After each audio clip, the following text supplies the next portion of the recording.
Hola a todos, bienvenidos a la edición número 24 de las Novo Talks. Por acá les habla Dami, estamos con Tommy de nuevo. Y hoy tenemos el placer y el honor de conversar con Edu Amadeo, que es una figura clave y ya de hace muchos años del ecosistema emprendedor de la TAM. Bueno, ahora obviamente en Argentina está.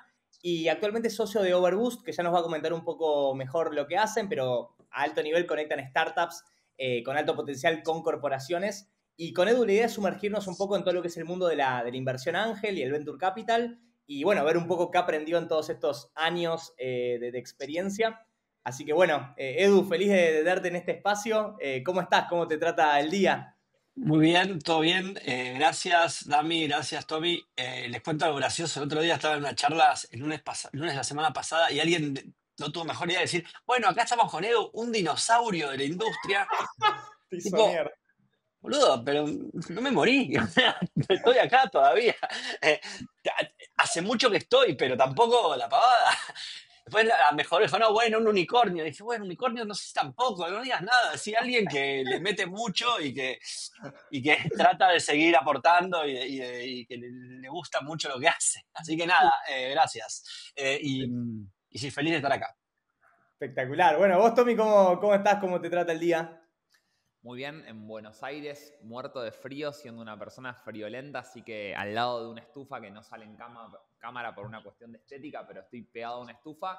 Y nada, también muy contento de estar acá charlando con Edu, que es una persona que siempre que nos juntamos o hablamos es un gran momento y creo que tiene mucho para contar desde una óptica que no trajimos muchos invitados hacia la Novotolca, así que nada, creo que va a aportar un montón a todas las personas que están siguiendo a Novolab desde hace un tiempo. Espectacular, espectacular. Y Edu, la primera preguntita para quienes todavía no te conocen, ¿cómo te describirías, si se quiere, tanto en lo personal como en lo laboral? ¿Quién es Edu Amadeo? Bueno, a ver,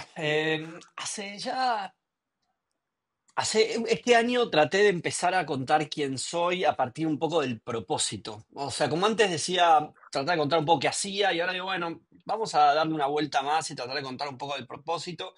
Yo soy alguien que cree mucho en los emprendedores como fuerza motora de la economía. Creo mucho en la gente que tiene entusiasmo eh, para, para hacer que las cosas pasen, ¿no? Para pasar de la idea a la acción. Y desde hace mucho tiempo que trato de hacer cosas en este ámbito.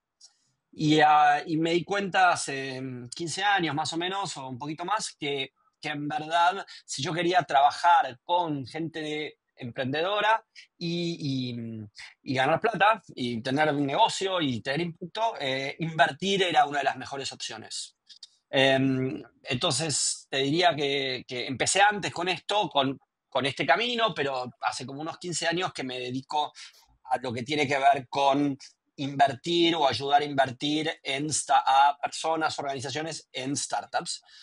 Como te digo, como manera también de poder aportar a construir un ecosistema de gente que ayuda a transformar las cosas desde los negocios y desde la economía. Eso me gusta ese es un poco mi propósito, te diría. Espectacular. Y Edu, yendo a la génesis de todo, ¿cómo fue que empezó tu carrera y cuál fue tu primer contacto bueno, con el mundo del emprendimiento?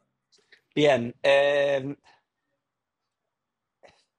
lo voy a poner desde este lado. No sé cuál es mi primer contacto, lo voy a contar de una cosa que el otro día se lo contaba a otra persona, que es, yo empecé de un trabajo nada que ver, que un poco yo trabajaba como, como analista en temas económicos dentro primero de la Cancillería Argentina, después del Ministerio de Economía, eh, y, y la realidad es que en el año 2003, 2002, cuando fue posterior a la crisis de que los cambios de gobierno y demás, yo empecé a trabajar en un equipo que lo que hacíamos era ayudábamos a pequeños emprendedores a exportar.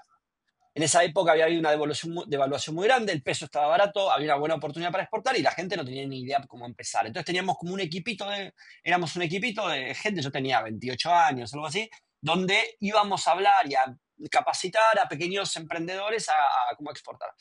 Y me acuerdo y hacíamos y recorrimos la Argentina con esto. O sea, nos íbamos a un montón de provincias a hablar con la gente, a explicar. Y uno de los primeros casos donde a mí así como me picó esto de, che, yo quiero trabajar con esta gente y hacer cosas, fue estábamos un día con un productor de mostaza cordobés, me acuerdo, de Villa Giardino, Córdoba. Y el tipo, yo le expliqué que para entrar a la Unión Europea y exportar las mostazas a la Unión Europea, el tipo tenía no sé, que invertir, como que te dijera, $30.000 en certificaciones, en poner la planta a punto y demás. Y el tipo se paró y me agarra el frasco de mostaza y como que me lo quiso tirar y decir, probá esta mostaza es la mejor mostaza del mundo, todo el mundo me la tiene que comprar, no puede ser que ustedes no me dejen. Y yo diciéndole, la verdad que yo te quiero ayudar, yo quiero tratar de que vos logres vender tu mostaza, pero al mismo tiempo entiendo que va a ser muy difícil y que vas a tener que recorrer un largo camino. Y te diría que ese fue un momento en decir, bueno, me encanta estar con esta gente a pesar de las dificultades, de lo difícil que es y lo complejo y los desafíos que tienen, pero tratar bueno, ¿cómo podemos hacer que esta gente le vaya bien? Eh, Luego de eso, durante un tiempo seguí en ese equipo y después nos fuimos a trabajar al gobierno de la ciudad. Y en el gobierno de la ciudad tuvimos la oportunidad de empezar a decir cómo podemos trabajar con lo que llamamos emprendedores de alto impacto, emprendedores tecnológicos. Y en el año 2005 yo lideré la creación de un programa que se llamaba Buenos Aires Emprende, que fue el primer programa de apoyo a emprendedores, llamémoslo de alto impacto en Argentina. Y fue un programa muy exitoso. La marca duró hasta hoy. No sé si hoy sigue la marca, pero hasta hace poquito la marca Buenos Aires Emprende continuaba. Y fue un programa donde empezamos a trabajar, que para mí es lo más exitoso que tuvo, con la idea de ecosistema. O sea, no era el Estado financiando o dándole cursos a los emprendedores amigos o a los empresarios amigos, sino que nos asociamos con universidades, nos asociamos con ONGs y empezamos en conjunto a armar programas de apoyo a emprendedores. Les damos un crédito a tasa cero, me acuerdo, de como $50.000, $60.000, y de vuelta, los que elegíamos no éramos nosotros, sino eran las mismas universidades, ONGs, organizaciones de apoyo a emprendedores, éramos los que en conjunto seleccionábamos a los mejores. Y la verdad que para mí fue un golazo, primero porque duró mucho tiempo, segundo porque empezamos a trabajar con esta idea de ecosistema, con esta idea de que no hay que hacer las cosas solos, ni ese uno que le baja plata a los demás, sino que en conjunto las cosas salen mejor. Y ahí, ahí Edu, empezó. para los que quizás no entienden un poco, perdón que te interrumpa, pero Dale, obvio.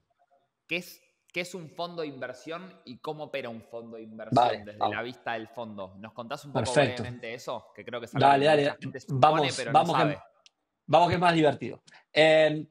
Básicamente vamos 6 años para adelante, hice varias cosas y en el 2011, 2012 logramos armar nuestro primer fondo de inversión.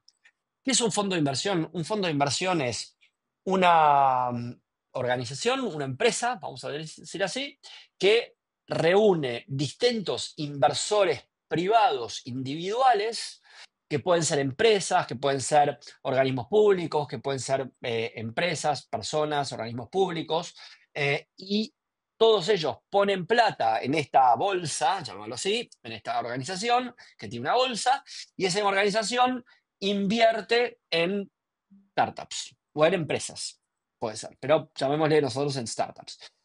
Cuando invertimos en esa empresa, la empresa de la organización donde yo trabajo, cobramos primero una comisión por hacer eso y además nos llevamos una parte de la ganancia. O sea, de las inversiones, si nos va bien, una parte del retorno de esas inversiones nos lo quedamos como comisión, te diría, o como participación en la ganancia. Entonces, somos quienes gestionamos esa plata. A veces hay plata de los propios gestores, de nosotros, o a veces es plata de otros 100% y nosotros solo somos los gestores profesionales de esa organización.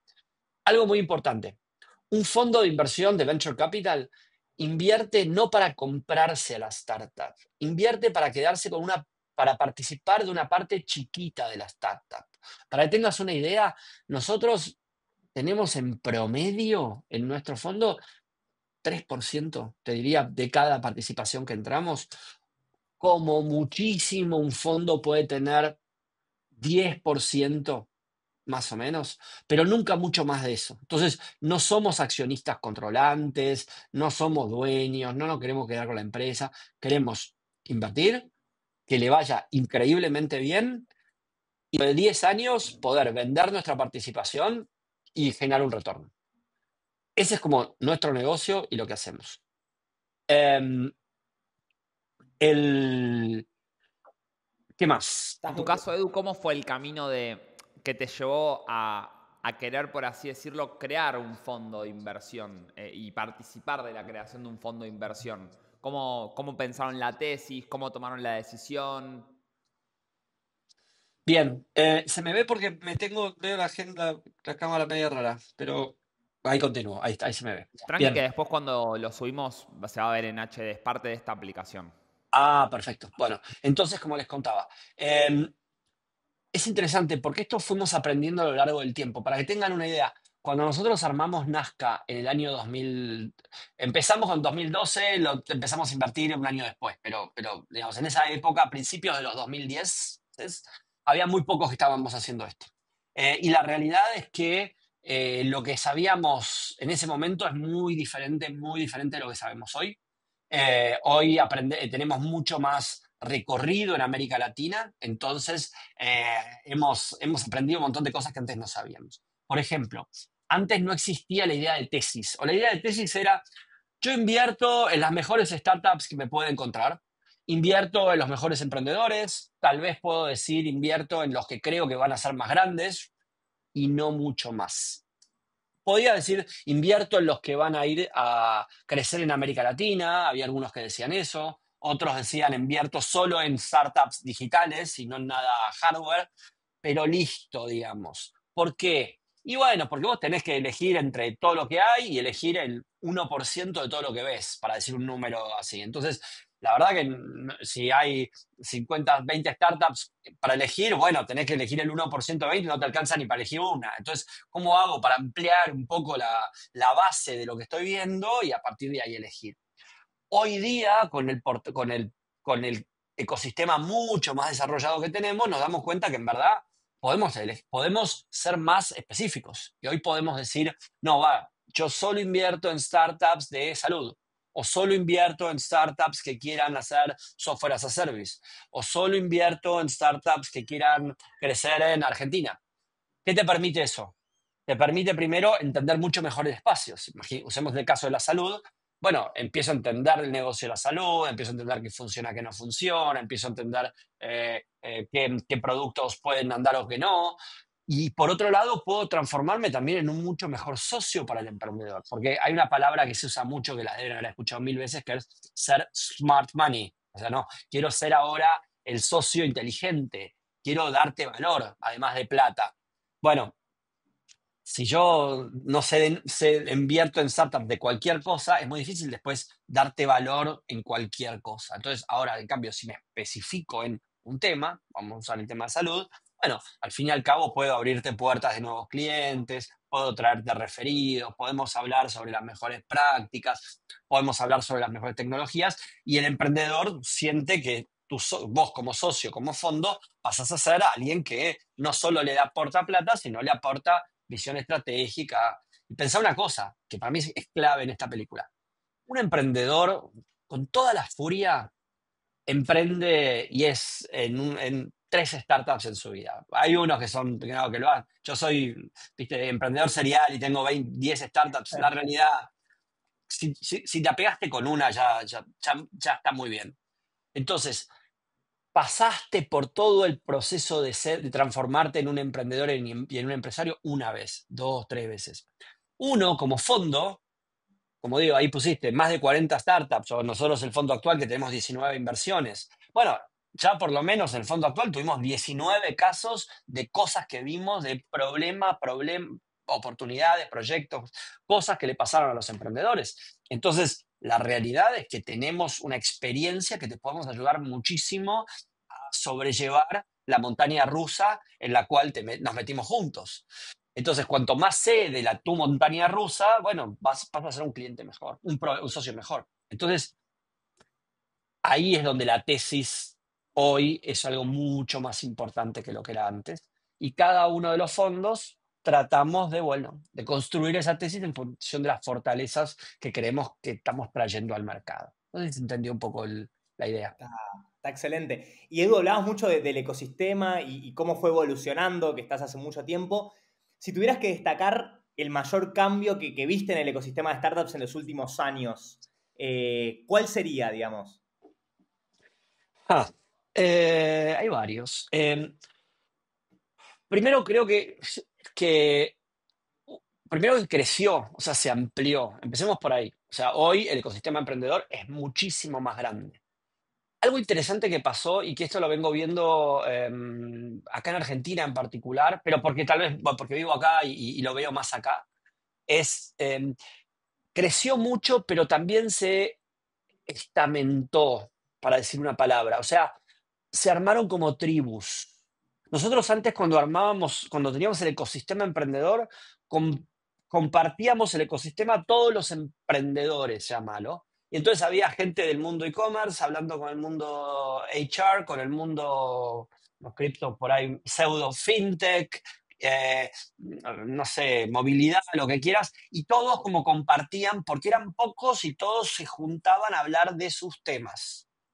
Hoy día es difícil encontrar ese tipo de espacios donde emprendedores de distintos mundos se juntan, pero es muy, muy común encontrar lugares de tribus, ¿no? Entonces encontrás la comunidad de los chicos de cripto, las de AI, las de, no sé, biotech, las de, bueno, ya te dije tres. Y entonces, si te querés meter en esa industria, bueno, en general hay como esas micro comunidades, y de hecho para uno como inversor, de vuelta, le es más difícil también de vuelta ser agnóstico o estar en todas, porque hay que estar en distintas comunidades al mismo tiempo. Y yo no tengo ni idea, por ejemplo, yo que por ejemplo tengo ahora una tesis muy particular que después les cuento, hay comunidades que no conozco nada, nada de nada. Y tiene que ver con un tema un poquito de, pero también tiene que ver con eso, como que son cerradas desde el punto de vista. Entonces, eso es algo que cambió bastante.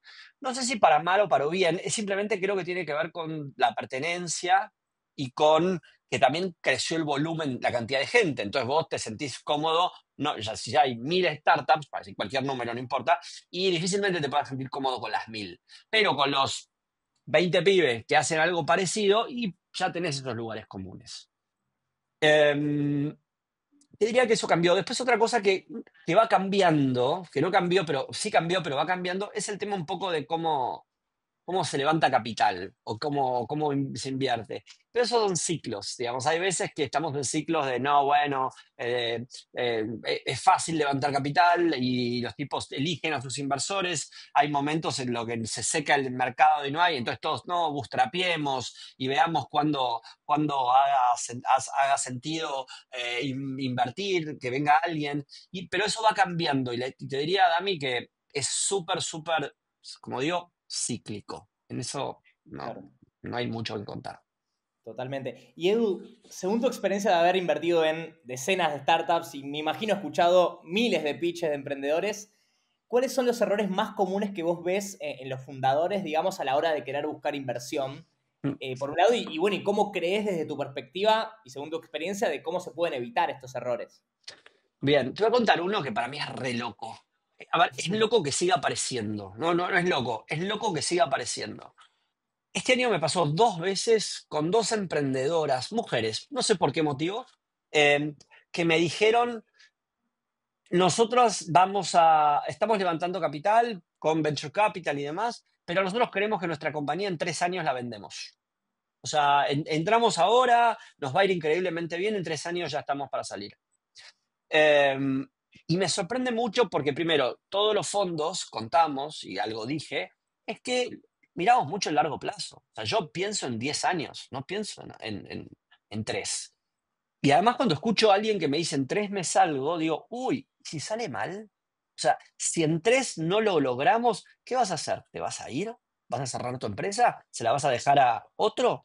Eh, y si en vez de 3 son 5, ¿qué hacemos? Y además, che, yo, otra cosa que no conté, ustedes saben, nosotros los fondos cuando invertimos pensamos en startups que podamos venderla a 50 veces el valor en que entramos. Para decir un número cualquiera, no estoy pensando en alguien que me va a dar una rentabilidad del 5% anual. Entonces, ¿cómo hacemos para aumentar el valor de tu compañía de 10 a 500 en 3 años? No entiendo. Entonces, y eso, este año 2 veces lo escuché y me sorprendió bastante porque dije, como que no me doy cuenta cuál es la racional que está atrás de ofrecer eso o de proponer eso. Ese te diría que es una de las cosas que más me ha sorprendido a lo largo de últimamente en cuanto a esto. La segunda tiene que ver con algo más sencillo. Hay otra que es bastante graciosa, que tiene que ver con negociación 1.1, te diría. Es cuando alguien me dice, bueno, ¿cuánta plata estás levantando? Y dice, bueno, entre 200 y 300. ¿Y a qué evaluación? Bueno, entre 4 y 5. Entonces, vos decís, ¿para 4 o 5? Yo, que voy a querer pagar el precio menor, escucho 4. Y si yo soy el que quiero poner la menor cantidad de plata, elijo 200. O no importa, pero decime un número. O sea, porque si vos empezás diciendo que la evaluación de tu empresa va a ser entre 4 y 5, es 4, no es 5. Ahora estoy escuchando mucho, me agarré un vicio pequeño el último fin de semana que fue ver, ¿se acuerdan Pawn Stars o El Precio de la Historia, el gordo que habla, Sí, el pelado? sí, Y, y sí, sí. que, y que le negocia a la gente por, no sé, el vaso, el florero. Sí, Bueno, sí, sí, sí. y me siento igual, es cuando los que saben hacen el show y dicen, no, es tanto, y se enojan y se levantan y se van, y el otro también. Pero cuando viene uno y me dice todas sus cartas desde el día. Primero, yo creo que hay que decir un número y saber que eso se va a negociar, pero hay un número, no hay dos. Sí, sí, Eh, sí, sí, un- tal cual. Te diría que esas son las dos principales, así y agrego una más, una tercera es, y esto es un tema por ahí de entender un poco la película, esto me pasó la semana pasada. Hay una startup que nos gusta mucho para invertir, mucho. No son de acá, así que no creo que escuchen por ahí sí, qué sé yo, pero no, en principio no deberían escuchar. Que prende la conversación uno de los socios y me dice, yo estoy cansado de hablar con inversores. Eh, yo quiero vender o quiero construir producto, no quiero estar hablando con inversores. Primero que son mal la conversación, ¿no? Primero, pero por otro lado era, che, pará, vos me estás vendiendo, o sea, la idea es, estás vendiendo también. O sea, hablar conmigo es, me estás vendiendo tu sueño, tu proyecto, estás queriendo que yo me sume como socio y no me cuentes que estás cansado de hablar con gente como yo, porque no me suma para que nos asociemos. Sí, sí, Eh, sí. y creo que de vuelta, entender que buscar inversión es un proceso comercial, tiene las mismas reglas que cuando uno va a vender su producto y servicio, eh, y hay que llevarlas adelante. Hay maneras de hackearlas, hay maneras de hacerlas increíblemente bien, y maneras de cagarla, pero pensarlo como un proceso comercial, que empieza y termina y vamos con eso. Y que estoy dispuesto a cambiar las reglas, pero no me digas, estoy cansado de hablar con gente como vos, digo, en la segunda conversación. ¿Qué nos pasa? Una Eh, locura. lo loco es que esta empresa probablemente la invirtamos, o sea, y nos llevemos bien, pero dije, wow, qué verde esta chica. Nada, Che, y eso. Edu, vos conocés a Novo desde dentro, conocés también un poco el problema que resolvemos y a la audiencia a la que apuntamos. Por Sí, lo general, el 90% de la gente que rodea a Novo Lab son emprendedores en fases muy tempranas que acaban de empezar, quieren empezar o empezaron hace un año como mucho. Entonces, creo que les va a servir mucho poder conversar con vos acerca de esto, que es ¿cuándo considerás, en base de tu experiencia como inversor ángel, pero también como VC, que es la mejor etapa para levantar inversión en un proyecto, obviamente en fases iniciales? bien, vamos a separarlo en dos. Primera parte, la mejor etapa para empezar a hablar con un VC es muchísimo antes de empezar a levantar plata. Esa es la primera cosa. Entonces, la recomendación que yo tengo siempre es empezar a hablar con gente como yo, colegas míos, como tratando de pedir consejos, recomendaciones, qué haría, pero no solo de levantar de capa, de que te gusta mi producto, no, este es mi roadmap, che, me está faltando tal o cual talento, ¿dónde te parece que lo busque? lo que sea, es una buena práctica. De hecho, nosotros nos conocimos así, vos y yo, Tommy. Y creo que vale la pena hacer este tipo de cosas. O sea, vale mucho la pena empezar la conversación y construir una confianza. La verdad es que a nosotros como VCs es lo que más nos divierte. O sea, nos divierte esta cosa, la El construcción de la coqueteo. confianza. No solo el coqueteo, es la construcción de confianza que si te invierto bien y si no, quedamos amigos. O sea, esa es un poco la idea. Entonces, porque a veces de vuelta, no estás en la tesis, no es el momento, mejor, al fin y al cabo, ahora voy a explorar un poquito más esto, pero lo que digo es bueno empezar esta conversación muchísimo antes. 1 año, 6 meses, 2 años, no importa. Pero, por Segunda, ejemplo, hago sí. doble clic ahí porque creo que es la duda que tienen todos en la cabeza. Si yo estoy recién empezando un proyecto y quiero inversión, ¿debería haber hablado con VCs antes de empezar el proyecto? No, O, claro, no. porque creo que es lo que deben estar preguntándose todos. Perfecto. Entonces, primero, nosotros no somos para el momento en el cual vos estás empezando el proyecto. O sea, yo no te voy a invertir a vos cuando vos estás empezando. En el mundo normal. Ahora, vos probablemente tengas una idea, avances con un MVP, salís de nuevo con un validado del producto. Che, esto va para adelante a morir, esto está buenísimo, pero de vuelta, todavía me queda terminar de construir el producto. Usemos el ejemplo este. Ahora, ¿cuánta plata necesitas para terminar de construir el producto? Vamos a ver un número cualquiera. $150,000. ¿Tiene sentido meter en este, usemos 100,000, más fácil, $100,000? Entonces, $100,000, ¿tiene sentido meter a un tipo que me va a pedir que su plata va a ser, la idea de que nuestra plata sea como combustible de cohete? O sea, es dinero para sacarla de la cancha. ¿Tiene sentido ahora meterme a laburar con este? O mejor decir, bueno, voy con una aceleradora, tengo la posibilidad de hablar con colegas míos del trabajo, a algún tío que heredó alguna plata, alguien que conozco, el papá de un amigo, no sé qué, y yo entre toda esa gente logro 80 lucas y el resto, los otros 20, bueno, vamos a ver qué hacemos. Entonces digo, entonces, ¿a quién hablo primero? Un tipo que me dice, me pongo un 500 lucas, un palo, o empiezo con esto que es menos gente conocida, que por ahí confía más en mí, me quiere como persona, está dispuesta a bancarme en esta locura, y entonces arranco a que un tipo que me va a volver loco, va a pedir un montón de cosas y demás. Y probablemente empezar con Los Ángeles. Empezar con esta gente que sabe que es otro tipo de riesgo, que sabe que confía en vos mucho más que en tu proyecto, para decirlo. Ahora bien, esto es lo que yo recomiendo siempre. Ahora, lo que no está mal es que en ese proceso hables conmigo y, por ejemplo, yo te haga preguntas, che, ¿y qué participación le das a Los Ángeles? ¿Qué contrato les estás haciendo? ¿Qué les prometiste? Entonces, a partir de ahí yo te puedo ayudar o yo te puedo dar mi opinión sobre cómo tratar con Los Ángeles. Con cuál es tu roadmap financiero. Te doy un ejemplo clásico. Emprendedores que vienen a verme, que levantaron plata de ángeles y le dieron el 40% de su negocio. Porque el tío era un poco avaro, tenía plata, pero era un poco avaro y además creía que era un crack y que él iba a ser el número uno.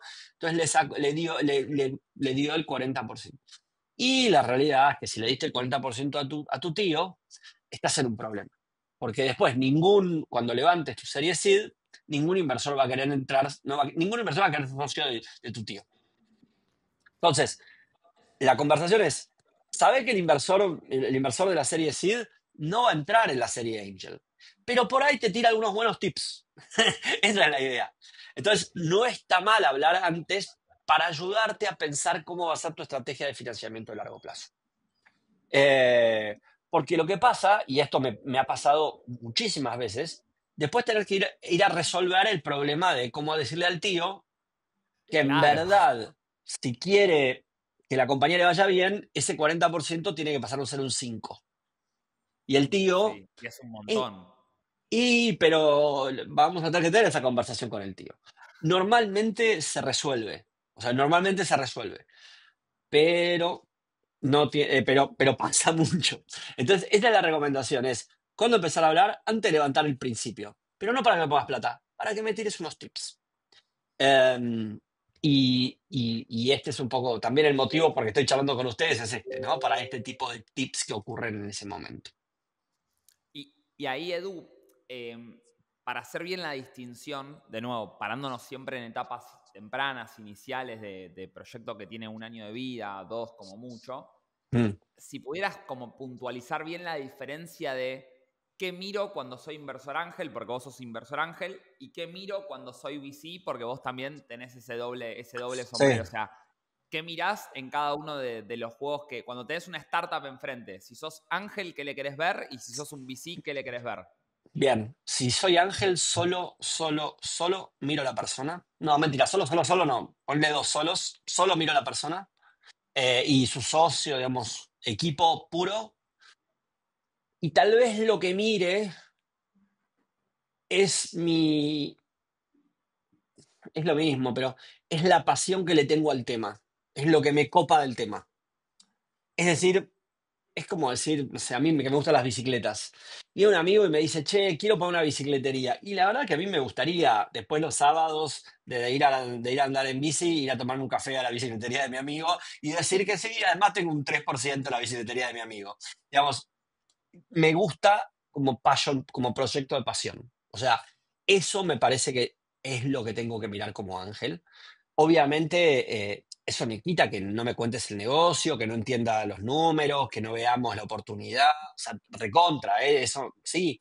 Pero al fin y al cabo sé que eso puede cambiar, puede pivotear, puede salir mal. Entonces, a mí lo que me importa ahí es decir, che, pero ¿qué pasión tiene el emprendedor para seguir adelante si todo sale mal?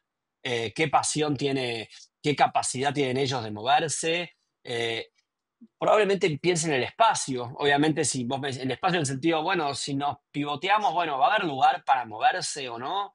Eh, yo creo por ejemplo, algo que yo no haría, un no tampoco, es, yo en ese momento miraría un poco si el mercado de que no sea un océano rojo. O sea, yo no me metería como Ángel en un mercado océano. Mira, hoy a la mañana estamos viendo una startup para invertirle que nada, que está en Y Combinator, o sea, mega copada, nos copan los emprendedores, son buenísimos.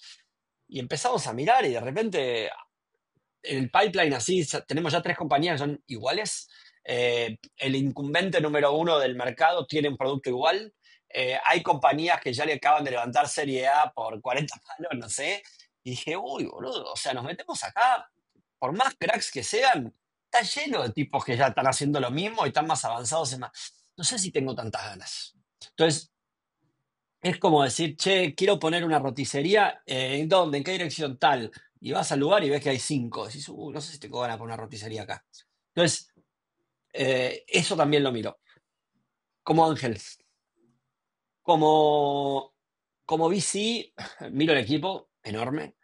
Pero ahí miramos muchísimo más que el producto. Nosotros invertimos en etapa seed. Etapa seed es inversiones. Nosotros ponemos tickets de $500.000, rondas de inversión de 2 millones, todo promedio. Y lo que miramos son que haya un producto construido, que haya un equipo consolidado, armado, y que haya lo que llamamos product market fit inicial. Es decir, en nuestro caso, que haya clientes que estén con muchísimas ganas de comprar ese producto. Entonces, cuando vemos un producto, y de hecho, además como yo trabajo para el corporativo, entonces tengo corporaciones atrás, yo lo siento a los emprendedores con Coca-Cola y lo que primero mira es que Coca-Cola diga el famoso shut up and take my money. O sea, cuando encuentro el callate y aceptá mi dinero, digo, che, acá hay algo. Esto me interesa y está bueno. Falta un montón para que eso salga bien. O sea, no es que nosotros invertimos en algo seguro. En general, los startups se quedan sin plata en el medio. En general, tienen muchos problemas para tener un modelo de negocio que funcione. O sea, no saben cómo cobrar, cobran mal. eh, Tienen problemas todavía para adquirir talento. les cuesta mucho pasar a un segundo país, les cuesta ejecutar, o sea, hay un montón de cosas que todavía no andan, pero sí hay un cliente con muchísimas ganas de comprar y un producto que funciona, que está para mejorar, pero que funciona. Diría que esas son Totalmente. como las dos diferencias entre nosotros, VC, y los ángeles que ponen menos plata. Totalmente. Edu, y yendo un poco a Overboost, que es lo que estás haciendo ahora, que un poco lo fuiste charlando, ¿querés contarnos cómo funciona este modelo de Corporate Venture Sí, obvio. Capital? Bueno, y cómo conectan estas corporaciones con las startups, digamos. Vale. Metámonos un poco ahí. Bueno, primer cuento, ya lo repetí varias veces, pero hace 15 años cuando empezamos a invertir, o 14, no había ni una. O sea, vos cuando invertías en startups o veías startups, ninguna startup le vendía nada a ninguna corporación. O sea, nadie. Estaba el e-commerce, la red social, compartimos fotitos, hacemos no sé qué cosa, pero nadie le vendía nada a ningún corporativo. Los corporativos compraban SAP, Oracle, Microsoft y lo que quieras. Y de repente empezó a pasar que los corporativos empezaron a dar cuenta que a Oracle le pueden comprar un montón de cosas, pero hay cosas que Oracle le dice, no, yo esto no lo tengo y si querés que lo haga, banca 2 años porque estoy con otras cosas. Y además, si querés que te lo haga, por ahí te voy a cobrar 2 millones de dólares. O sea, entonces, y hay que resolver problemas rápidos. Entonces, ahí es donde aparece la necesidad de la gran empresa de empezar a trabajar con equipos chiquitos que están desarrollando cosas nuevas y que resuelven problemas de negocios nuevos. Y ahí es donde nosotros estamos metidos, ayudando a las corporaciones a encontrar esos emprendedores, esas startups que resuelven esos problemas de negocios nuevos. Ahora, ¿por qué invertimos con ellos? Porque lo que pasa es que si vos a un ejecutivo de una empresa le pagan por resolver problemas, pero le pagan por resolver los problemas que conoce, no lo que nos conoce. Y cuando vos tenés problemas que no conoces, el riesgo de que te vaya mal si la pifiaste es alto. Ahora, si vos invertiste en el tipo que viene a resolver el problema, como que se invierte la carga de la prueba y ahora lo tenemos que resolver. O sea, che, muchachos, invertimos en estos pibes, ahora hay que hacerlo, no hay que, bueno, si salió mal, nos jodemos. Entonces, está bueno porque nosotros buscamos startups, tratamos de resolver problemas, invertimos y ahora nos obligamos a llevar a que sea exitoso el proyecto. Y para eso vieron que hablé que para nosotros, si bien invertimos, lo que primero hacemos es resolver problemas. Para que tengan una idea, nosotros tenemos, Overboost es la empresa donde trabajo, tenemos un fondo que se llama Kamai. Kamai es un fondo que es invertido por Coca-Cola, por Arcor y por Bimbo. Entonces resolvemos problemas para estas tres grandes empresas. En los últimos 5 años ya hicimos 160 proyectos con ellos. Invertimos en 19 startups. No con las 19 startups que invertimos, con 19 y otras más. Entonces, nuestro primer objetivo, lo que primero que hacemos es tratamos de detectar problemas en las corporaciones, encontrar a los startups que resuelven esos problemas y si todo sale bien, invertimos. A veces es en paralelo, pero para que tengan una idea. La última compañía que decidimos invertir, que todavía no la puedo anunciar, pero que es ahora, es una compañía que hace 1 año y monedas, hace 1 año y 3 meses, los conocimos en México, nos presentaron un proyecto, ese proyecto a los 6 meses se implementó, se escaló y ¿La nos conozco? contaron... No, no los conoces. Va, no sé, ni idea, pero No, estaba pensando en una muy particular. Después por privado te digo, pero no lo puedo contar porque hasta tanto no mandemos el cheque, te digo en serio, no voy a Desde contar. ya, desde ya. Pero el chiste es el proyecto se escaló y vino el emprendedor y dijo, che, ¿ahora quieren invertir? Y los de Coca-Cola dijeron, obvio, o sea, nos encanta, porque además ahora contamos, che, miren, esta compañía que la estamos ejecutando, que está escalando, además somos socios. Entonces, un poco la invitación que nosotros hacemos a los emprendedores es esa, es charlemos, pensemos qué negocios podemos hacer, si sale bien, además, por ahí terminamos siendo socios. Y lo interesante de todo esto es que nosotros no invertimos en startups que vayamos a querer comprar después. O sea, yo no estoy invirtiendo en la futura bebida de Coca-Cola o el próximo bonobón de Arcor, ¿no? Nosotros invertimos en el tipo como que hace que los camiones de carga de chocolates salgan y vuelvan llenos.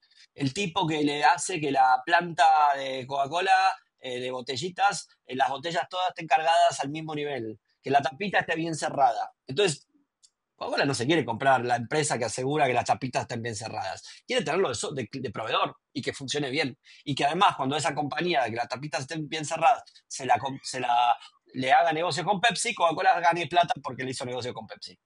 Eso. Total.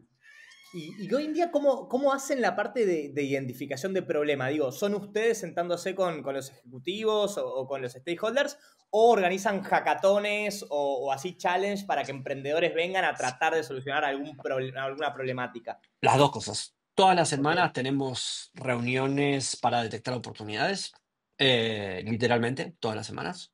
Y al mismo tiempo tenemos un programa de challenges, que tenemos dos, pero vamos a hablar de uno que es recurrente, que lo hacemos 2 veces al año, que se llama Kamai Code, donde planteamos 5 challenges, se presentan las startups, era último se presentaron unas 280 por ahí, elegimos 20 y esas 20 presentan y después hacemos un modelo de construcción de design sprint para desarrollar las pruebas de concepto. No hacemos hackatones por 2 motivos. Vamos a ponerlo por un motivo. Porque yo considero que el producto que sale de un hackatón está demasiado verde.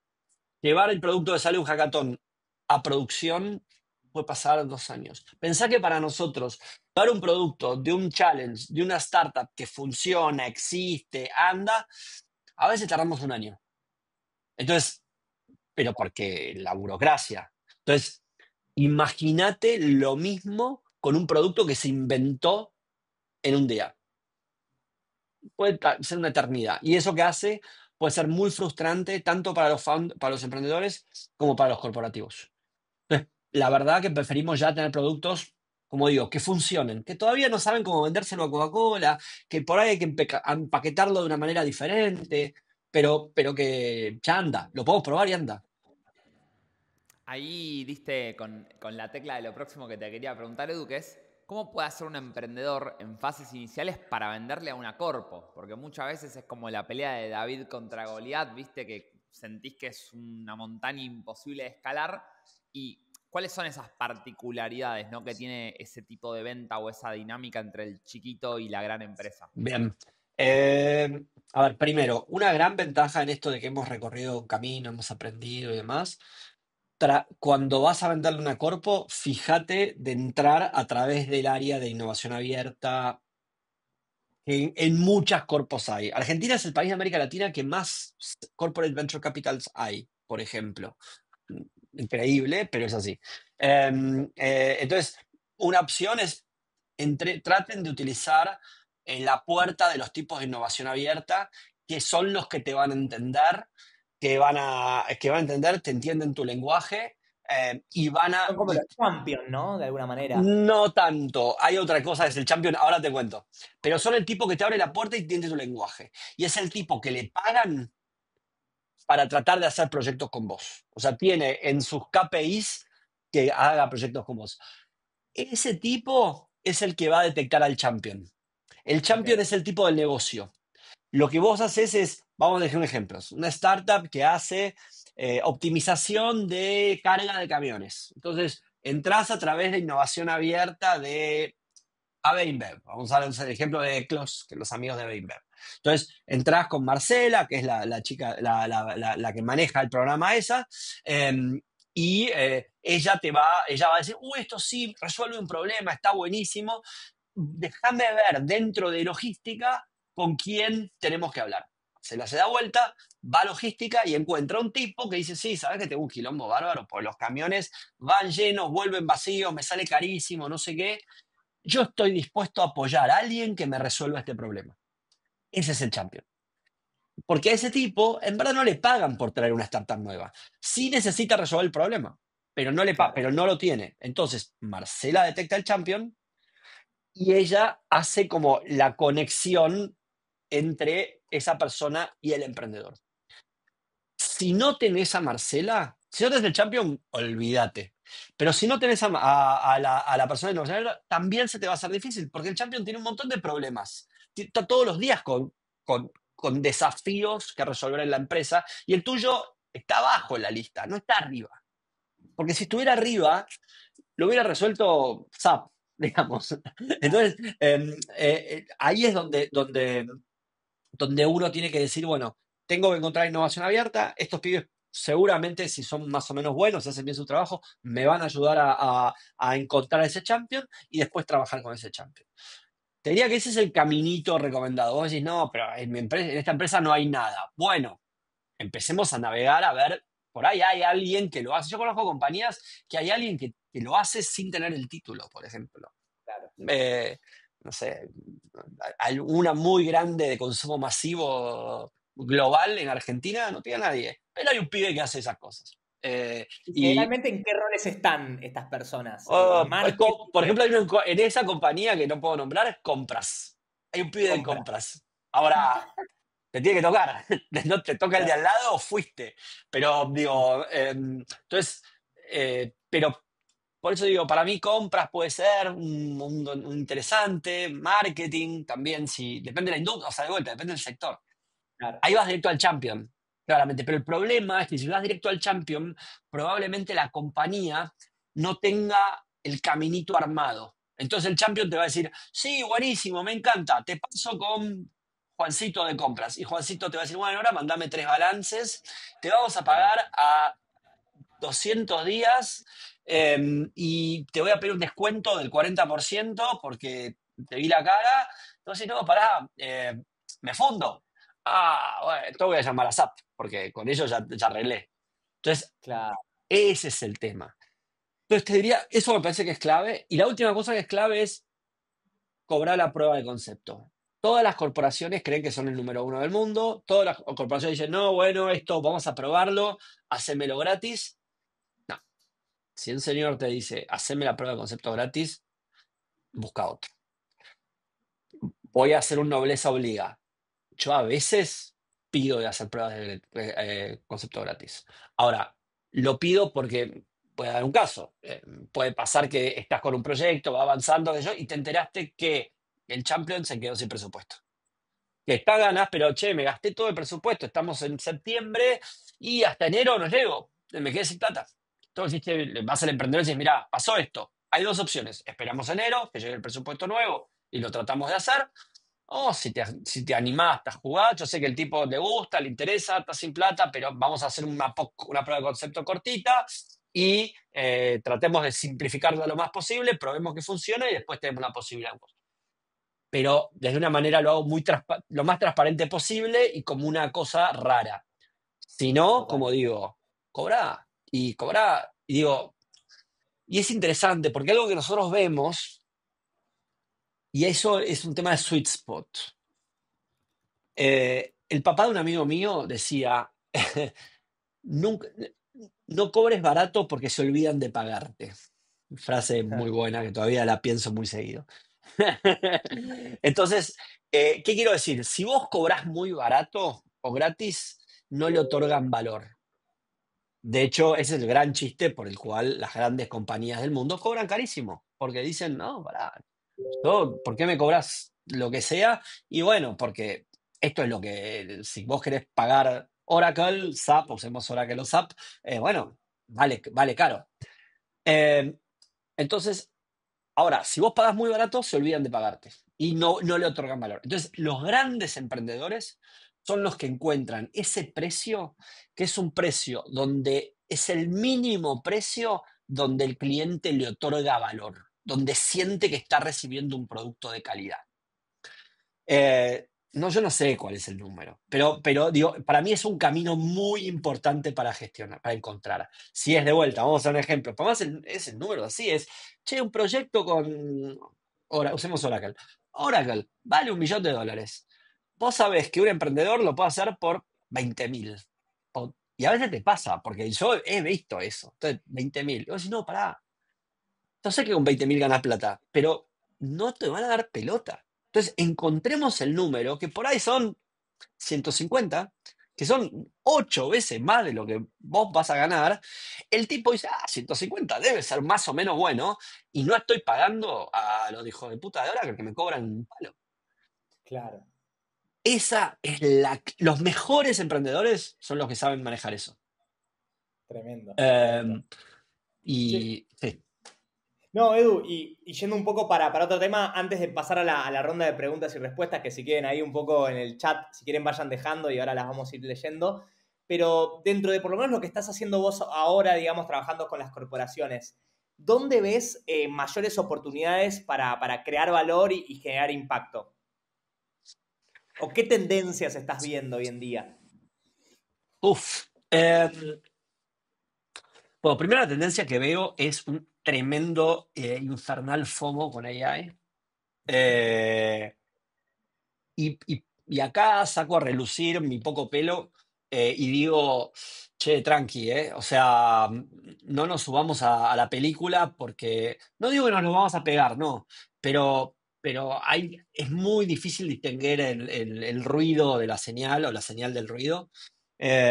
Yo tengo mucho miedo. Mira, el otro día otra inversión que aprobamos, tipo, che, esta empresa es buenísima, genial, es de Silicon Valley, increíble. Y ojo, por ahí nos compran en 2 semanas, por ahí explota por el aire, por ahí. O sea, es como que ni idea. Entonces, la realidad es que, así como estuvo el FOMO de los cripto hace unos años, el FOMO de no sé qué cosa hace otros, ojo con el FOMO de AI. Para mí es una gran revolución que va a cambiarnos la vida, que ya nos está cambiando la vida, pero todavía hay mucho camino por recorrer. Hace poco me pasó con un emprendedor que me presentó un proyecto genial, pero primero, lo divertido es una boludez atómica lo que armaban los pibes, una boludez atómica. Tan boludez es que el pibe sintió que no quería venderlo como que era una boludez. Y entonces le metía mucho, no, porque esto tiene inteligencia artificial, con esto creamos unos contenidos con inteligencia artificial. Yo en un momento le digo, che, pará, en 3 frases usaste 5 veces inteligencia artificial. Basta, no me lo digas más. No, bueno, es que viste, si no, parece como que me quedo afuera. Le digo, tu producto es increíble y no por la inteligencia artificial, sino porque se te ocurrió una idea que no se le ocurrió a nadie y lo ejecutaste bárbaro.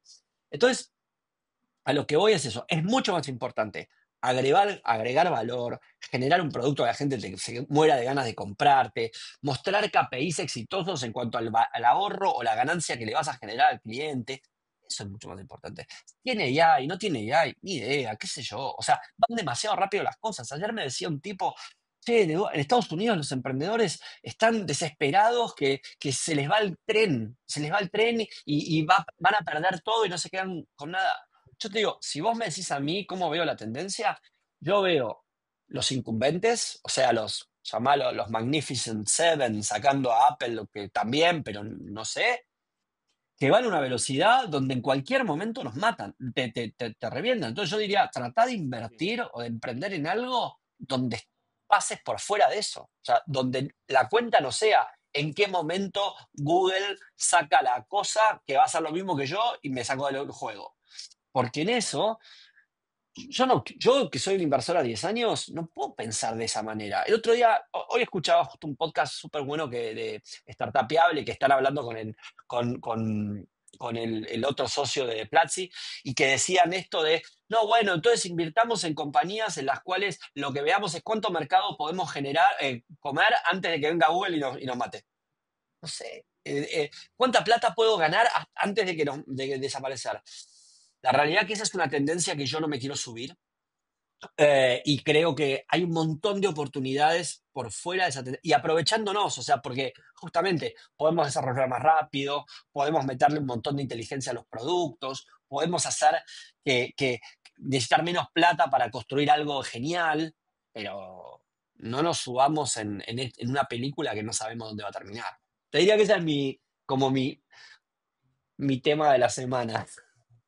Ahí, Edu, nada, primero gracias por haber respondido todo lo que te preguntamos con lujo de detalles. Espero no haberte incomodado en ningún momento.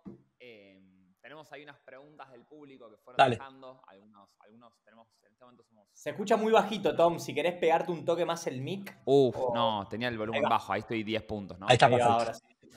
ahora sí. Era el volumen de la rosca. Bueno, no importa. Nada, eso. Agradecerte, Edu. Y tenemos algunas preguntas del público que fueron dejando a medida que te iban escuchando y iban surgiendo dudas. No voy a hacer todas claramente, sino que voy a agarrar las que creo que vos más valor podés aportarnos con tu conocimiento.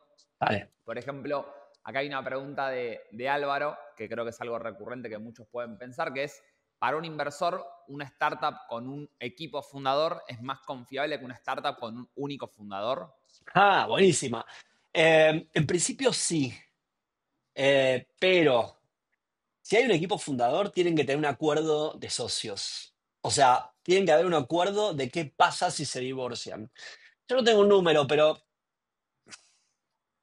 más del 15% de las startups que habremos invertido tuvieron quilombo entre fundadores en el primer año, año y medio.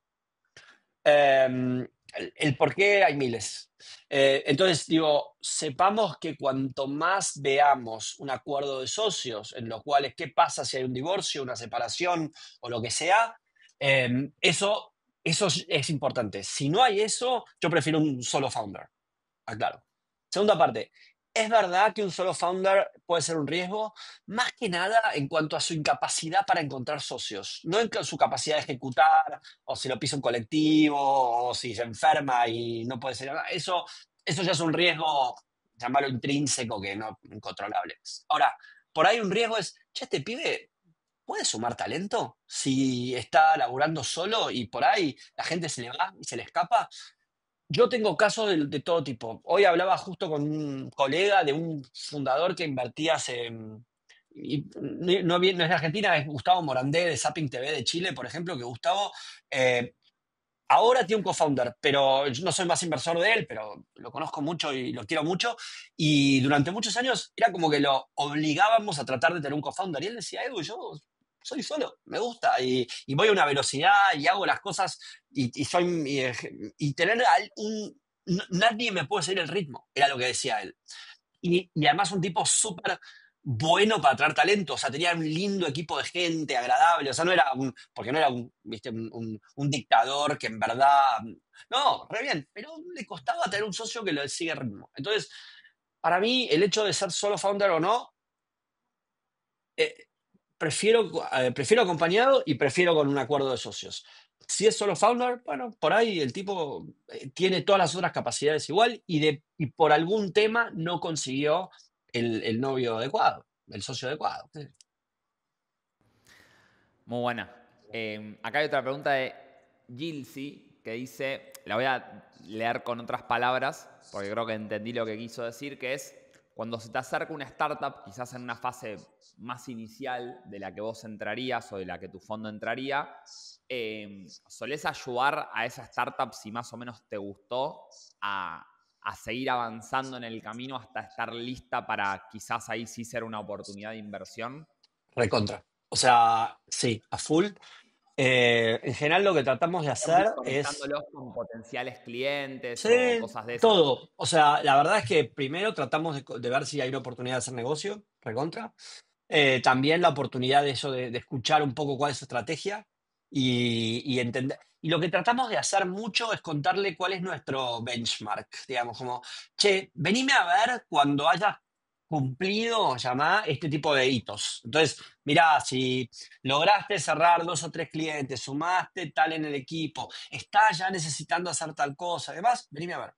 Es más, la otra cosa que hacemos mucho es, si se te ocurre venderle algo a Coca-Cola, contámelo. O sea, contame qué le venderías a Coca-Cola y cuando tengas esa idea, ese producto, tráemelo y vemos cómo hacemos. Entonces, hay todo un proceso, como te digo, largo de tratar de entender cómo es la mejor manera de lograr hacer un negocio juntos. Para que tengas una idea, en promedio, nosotros conocemos a las startups, invertimos en una startup 2 años después de haberla conocido. Así que hay un montón de cosas que hacemos para quedar amigos, para el proceso de seducción. Está buenísimo. Es un Che, Edu. montón, va, o sea, en mi cabeza. Total, total. Che, Edu, para ir cerrando, nada, agradecerte primero por tu tiempo, súper valioso. Así que nada, primero, mil gracias por eso. Y para las startups que por ahí están escuchando este podcast y te quieren contactar o tienen proyectos interesantes que creen que pueden hacer fit con lo que vos haces, ¿por dónde te podrían contactar? ¿Por la página, LinkedIn? Mira, ¿Qué medio? tengo un vicio que se llama responder todo, que es un problema. Sí, mi LinkedIn es Eduardo Amadeo, me pueden buscar por ahí. Eh, mi Twitter, mi sobrenombre es medio raro, es Pempek, P-M-E-P-E-K. Nunca les voy a explicar por qué, pero ese es mi sobrenombre. Así que me pueden escribir también por ahí. ¿Y qué más? Y yo me manejo por correo, esa es otra cosa que pido. O sea, si llegan a tener mi WhatsApp, bárbaro, los voy a contestar al toque, pero es altamente probable que se pierda entre salidas de bicicleta con amigos, mi mamá que me escribe, mis hijos o cualquier cosa, y entonces se va para abajo y ya no te lo contesto más. Entonces, en cambio, el mail soy bastante más prolijo. Entonces, y prefiero que me manden los decks por ahí, los puedo compartir, o sea, todo ese tipo de cosas. Entonces, eh, si quieren, mi correo es eduardo@overboost.me, también lo podemos usar, pero como digo, tengo la enfermedad de contestar cosas lo más rápido que puedo. Así que eso aprovechen. Espectacular. Che, ¿y algún libro, podcast, algo que hayas visto en algún momento de tu vida, digamos? Puede ser de lo que sea, ¿eh? Y que te haya marcado, que te haya abierto la cabeza, que quieras recomendar, que ha salido Uh, de todo, así que no sí, soy hay... medio también, es otra enfermedad que tengo. A ver, voy a hacer dos. De una. Uno que diría que es más de vida, filosofía de vida y es re loco. Para que lo busco en mi biblioteca porque quiero decir bien. Hay un autor que es un físico que se llama David Deutsch.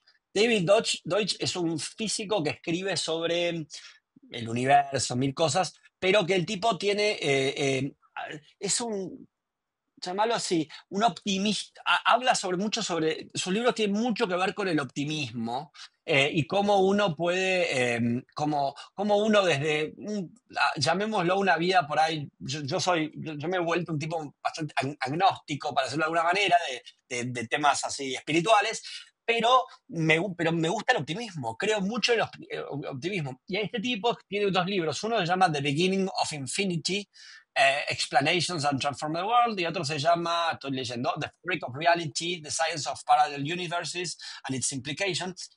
Es re complicado, pero está buenísimo. Y habla de esto, de Hermoso. cómo el mundo, cómo estamos creados para crecer y ser optimista, ir para adelante y que el mundo es infinito lo que se puede hacer de acá adelante. Entonces, diría que esos son como dos libros un poco locos, pero a mí me sirven, me han servido mucho para, para llamarlo para esto de cómo uno ve la vida, ¿no?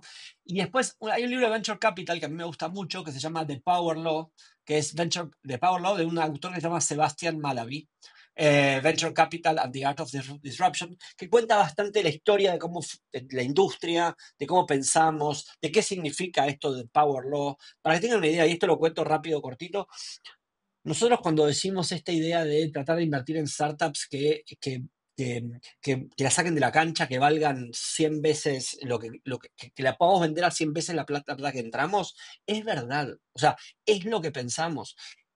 Voy a contar dos cuentitos cortitos. El primero, la peor decisión que tuve en mi vida como inversor fue una compañía que dije, al menos vamos a recuperar la guita.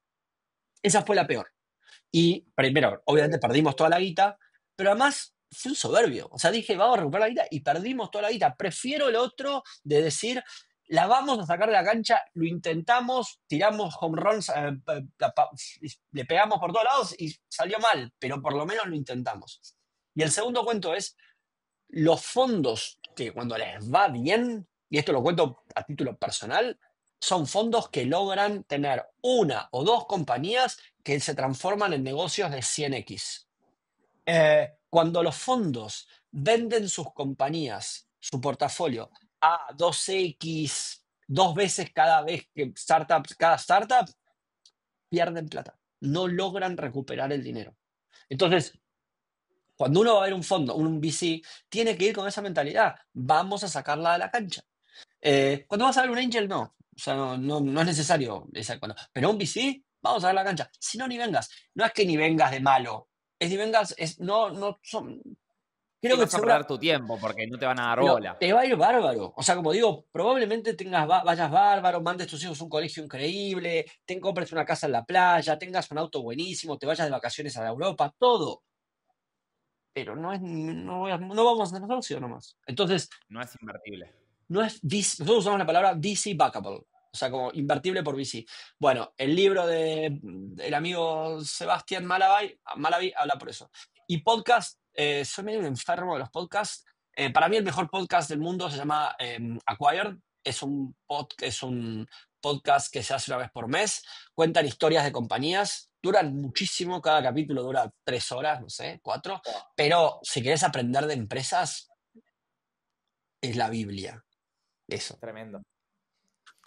Y para terminar, Edu, ahora que conoces el espacio, que ya estás hace más de 1 hora acá con nosotros compartiendo, siempre tenemos como el buen hábito de a las personas que vienen, que conocen, que nos puedan recomendar al menos una persona a la que crean que este espacio le vendría de lujo, que podrían fluir con nosotros y que aparte tienen algo para contar acá, cosa de nosotros ir a contactarlos. Así que si querés nominar a alguien que conozcas. Uy, qué mal que no me preguntaste eso antes, porque así pensaba. Em, uy. em, Puede ser un Freddy de Platzi, por ejemplo. bueno, sí, es difícil. Por ahí no sé si es tan fácil de conseguirlo. Para mí, Freddy Platzi es uno de los grandísimos entrevistados de América Latina. Ya Em, llegaremos, ya llegaremos. sí, hay que ser insistente, te diría, pero a ver, qué sé yo. Estoy pensando a ver quién tengo. ¿Con quién? Bueno, alguien que pueden hablar, que para mí es amigo mío y que yo lo quiero mucho y que hemos hecho muchas locuras. Y por ahí es un poco old school, pero él tiene otra mirada. Es Martín Vivas. Martín, Sí. Martín Vivas fue uno de los cofundadores de Palermo Valley hace 20 años. Él está ahora con un proyecto también con corporaciones y demás. Pero Martín es un tipo es uno de los pocos tipos que tiene una mirada de ecosistema. O sea, él entiende la construcción de ecosistemas, de qué se necesita, quién es quién es quién, cómo funcionan y no. Y tiene infinitos, no solo historias para contar, él tiene mucha calle y puede ser algo interesante, digamos, su mirada, ponerle, de vuelta, amigo mío, pero y creo que él podría valer la pena. Recontra, lo traeremos. Aparte Bueno. tenemos su WhatsApp de algunas veces que coincidimos, así que después le mando un mensajito y digo, che, mirá que Edu me dijo que tenías que venir, así que ya tengo una cosa para tocarle el timbre. Buenísimo. Bueno, Edu, mil gracias de nuevo por tu tiempo. Gracias a todos los que nos siguieron hasta ahora. Y bueno, hasta la próxima. Buenísimo, Dale, chicos, buena, muchas Edu. gracias y me escriben cualquier cosa. Les mando un abrazo. Dale. Excelente. Abrazo grande. Muy buena semana a todos. Chau, chau.